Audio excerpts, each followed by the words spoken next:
Happy birthday to me. Happy birthday to me. Happy birthday to me. কি ভাবছো travel ব্লগে হঠাৎ করে আমার বার্থডে সেলিব্রেশন কেন এলো? সবটা দেখতে হলে তাহলে এই ভিডিওটা পুরো দেখতে হবে। চলো তাহলে শুরু করা যাক। A few moments later.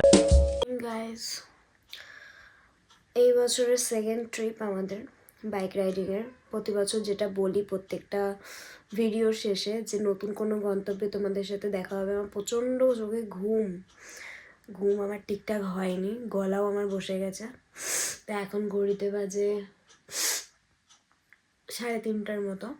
তো 4টার সময় আমরা রওনা হবো এখান থেকে, তারপর দেখা হচ্ছে তোমাদের সাথে। কোনো রকমে চোখে জল দিয়ে চোখকে জোর করে খুলে আমরা উঠে পড়েছি এবং ফার্স্টেই উঠে আমাদের যে কাজটা থাকে সব সময় বাইক নিয়ে আমরা যখন বের হই সেটা হলো চেরিকে রেডি করা। এবং চেরিকে পুরোপুরি রেডি করার পর আমরা কিন্তু বাড়িকে বিদায় জানিয়ে সোজা রওনা হলাম আমাদের আজকের গন্তব্যে। আমরা কোথায় যাচ্ছি সেটা তো তোমরা এই ভিডিওটা দেখলেই জানতে পারবে। পুরো রাস্তাটা একদম ফাঁকা, নির্ঝুম রাস্তা। সমস্ত মানুষ যখন ঘুমের দেশে, তখন আমরা বেরিয়েছি ঘুরতে। জিনিসটা কেমন অবাক করা, তাই না? আর এবার কিন্তু আমরা দুজন যাচ্ছি না, এবার আমাদের সাথে অনেকে আছে। ধীরে ধীরে এই ভিডিওতে সবটাই তোমরা জানতে পারবে। আমরা এখানে পেট্রোল পাম্পে দাঁড়িয়েছিলাম কারণ আরও দুটো দাদা তারাও আমাদের সাথেই যাবে, তো তারা আসবে তাই জন্য আমরা দাঁড়িয়েছিলাম, বা বলতে পারো তারা দাঁড়িয়েছিল আমাদের জন্য, কারণ আমরা একটু লেট ছিলাম। ওই যে সামনে দেখতে পাচ্ছ, এরাই কিন্তু আমাদের সাথে গিয়েছিল। এরা কিন্তু অনেক বড় ব্লগার এবং এরা কিন্তু প্রফেশনাল ব্লগার, আমার মতো নয়। আমি অত্যন্ত ছোট একজন ব্লগার যে ছোটোখাটো ভিডিও করি। সকাল হতেই কিন্তু আমরা, অর্থাৎ সূর্য মামা উঠতেই আমরা কিন্তু দাঁড়িয়েছিলাম একটু চা খাওয়ার জন্য। চা ব্রেক নিয়েছিলাম। চা ব্রেক না নিলে তো আবার গাড়ি চালাতে অসুবিধা হয়, তাই না? তার উপর তো আবার বাঙালি। দেখতে পাচ্ছ সূর্য মামাকে কি সুন্দর লাগছিল।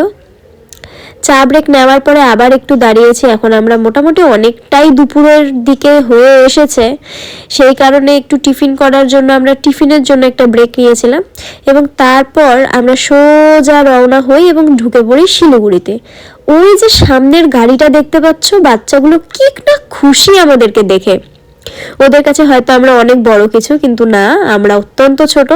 আর ওদেরকে টাটা দিয়ে আমারও মনটা যেন খুব খুশি হয়ে গেল, কারণ এখানে আরও কিছু কিছু বাচ্চা আছে যারা অনেকবার করে আমাদেরকে টাটা দিচ্ছিল এবং তাদেরকে দেখে আমরাও বারবার করে ওদেরকে টাটা দিচ্ছিলাম। এই গাড়িটা অনেকক্ষণ ধরে আমাদের সাথে সাথেই আসছিল।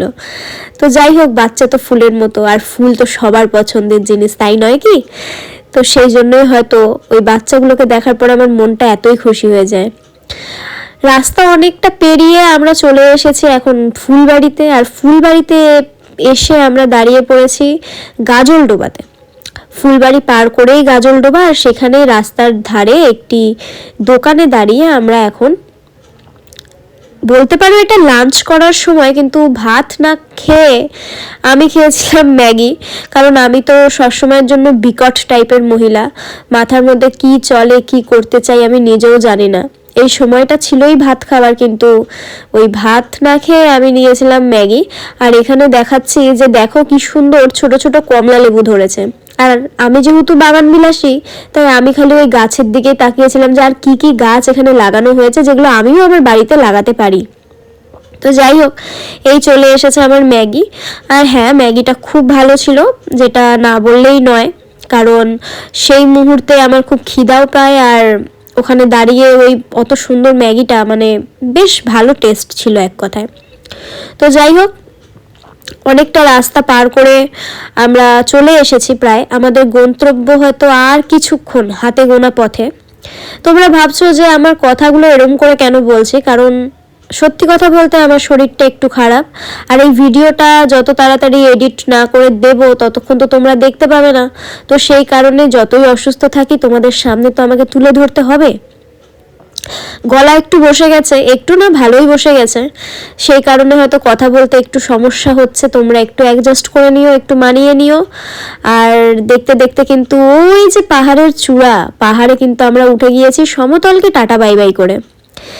সত্যি কথা বলতে কি জানো তো, পাহাড়ি রাস্তা কিন্তু অপূর্ব সুন্দর, আর পাহাড়ের যে প্রকৃতি, আহা, সে তো অপরূপ সুন্দর, যার কোনো কিছুর সাথেই তুলনা হয় না। হ্যাঁ, পাহাড় হয়তো আমায় পছন্দ করে না, আমিও হয়তো পাহাড়কে পছন্দ করি না। আসলে পছন্দটা করি না তা ঠিক নয়, পাহাড়ে আসলেই আমি অসুস্থ হয়ে পড়ি, কারণ ঠান্ডা আমি সহ্য করতে পারি না। তবে পাহাড়ের এই অপূর্ব সুন্দর প্রাকৃতিক দৃশ্য দেখতে কিন্তু আমি বরাবর পছন্দ করি। যাই হোক, পাহাড়ি রাস্তায় উঠে গিয়েছি, পাহাড়ে চলে এসেছি, আর কিছুক্ষণের মধ্যে নিজেদের গন্তব্যেও পৌঁছে যাব এবং তোমাদেরকে একটা সুন্দর সারপ্রাইজও দেব। তো এই পাহাড়ে এসেই একটা সুন্দর রেস্তোরাঁয় ঢুকে হঠাৎ করে পিছনে চোখ দিতেই দেখলাম, আহা কি দারুণ দৃশ্য। মাথায় ঘুরছে তখন ওখানে যাব, খাবো তো পরে, কিন্তু খিদাও পেয়েছে, কিছু করার নেই, সেই কারণে এই যে খাবার নিয়ে নিয়েছি, ফ্রাইড রাইস আর চিলি চিকেন। পাহাড়ি ফ্রাইড রাইস আর চিলি চিকেন খেতে যে এতটা ভালো লাগে সেটা আমি আগে জানতাম না, কারণ আমি আগে কখনো এসব খাবার পাহাড়ে ট্রাই করিনি। আর ওই যে বললাম মাথায় ঘুরছিল কতক্ষণে, এই অপূর্ব ঝর্ণার সামনে গিয়ে দাঁড়াবো, নিজেকে মেলে ধরবো, কারণ জল আমি ভালোবাসি।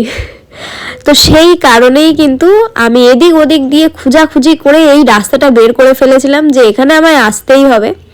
এটা কিন্তু লাভার একটি সাইট সিন, তোমরা যারা লাভা ঘুরতে আসবে তারা কিন্তু এই ঝর্ণার সামনে আসতে পারো। এটার নাম হলো চিল রিভার ভিউ পয়েন্ট।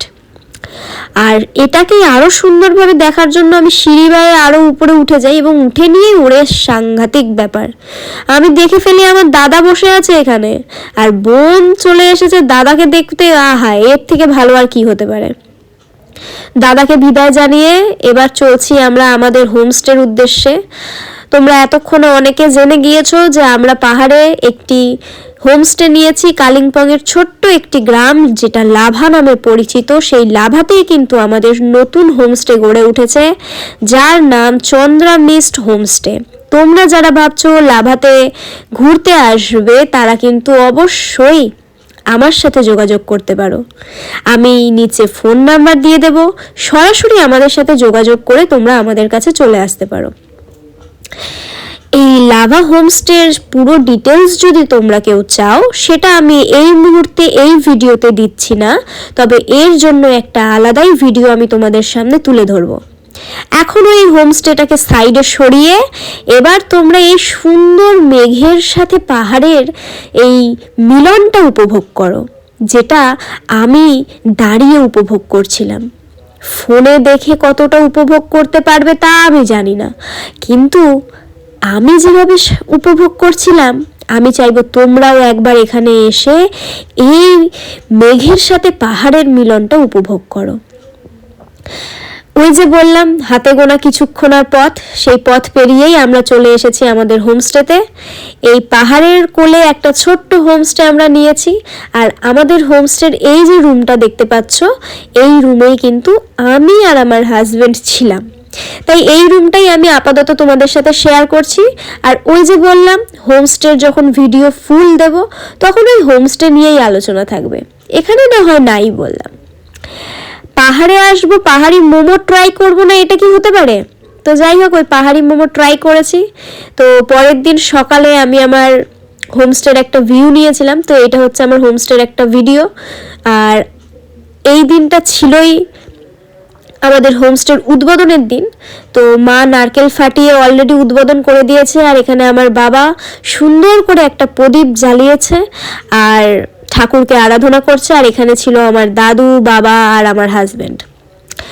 পাহাড়কে টাটা করে আমরা চলে এসেছি এখন আবার সমতলে, অর্থাৎ গাজলডোবায়। এবার গাজলডোবায় এসে এখানে আমরা করেছিলাম লাঞ্চ। তোমাদেরকে একটা কথা আমি বলতে চাই যে তোমরা যখন গাজলডোবায় আসবে তোমরা এই দিদির দোকানে অবশ্যই লাঞ্চ করবে, আর পাহাড়ে থাকার সময় আমার মাথায় এবার একটা জিনিসই ছিল যে এবার আর যাই হোক আমি পাহাড়ের চা পাতা ঠিক নিয়ে বাড়ি ফিরবো। তাই সেই জন্য আমি এই যে দাদাটাকে দেখেছো, কাকুটাকে, সেই কাকুকে দেখে চিনে রাখো, কারণ আমি যে চা পাত্তিটা নিয়ে এসেছি সেটা অসাধারণ ফ্লেভারের। আর এখানে এই দাদারা আমাকে বলেছিল যে তাদের দোকানের একটা ছোট্ট ফুটেজ নিয়ে রাখতে। তো আমরা এখান থেকে অনেকগুলো আনারস কিনেছিলাম এবং প্রত্যেকটাই ভালো ছিল। তো তোমরা নেক্সট টাইম যারা ঘোষপাড়া দিয়ে যাবে তারা ঘোষপুকুর দিয়ে যাবে তারা অবশ্যই এই দাদার দোকানে আসতে পারো। বরাবর বলে আমি তাই বরাবর ভিডিওতে অনেক ভুল ত্রুটি থাকে, সেগুলো আমার ক্ষমা করে দিও তোমরা। তো ভালো থাকো, সুস্থ থাকো, দেখা হবে পরবর্তী কোনো নতুন গন্তব্যে তোমাদের সাথে নতুন ভিডিও নিয়ে আমার। ততক্ষণ সবাই সাবধানে থাকো এবং নিজেদের শরীরের যত্ন নাও। টাটা।